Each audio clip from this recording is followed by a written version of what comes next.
Dans l'Évangile, on trouve deux signes révélateurs de celui qui sait ce qu'il faut croire, mais n'a pas la foi.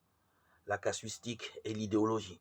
La casuistique est représentée par ceux qui demandaient à Jésus s'il était permis de payer les taxes, ou lesquels des 7 frères du mari auraient dû épouser la femme restée veuve. L'idéologie est représentée par les chrétiens qui pensent la foi, mais comme un système d'idées idéologiques. À l'époque de Jésus aussi, il y en avait. L'apôtre Jean dit d'eux qu'ils sont l'antéchrist, les idéologues de la foi, quel que soit leur signe.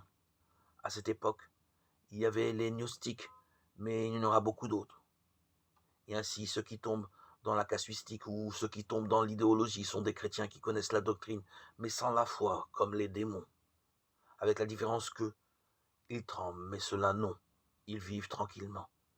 Dans l'Évangile, il y a aussi des exemples de personnes qui ne connaissent pas la doctrine, mais qui ont une grande foi, l'exemple de la Cananéenne qui, par sa foi, obtient de Jésus la guérison de sa fille victime d'une possession. Et la Samaritaine qui ouvre son cœur parce qu'elle a rencontré, non pas des vérités abstraites, mais Jésus-Christ.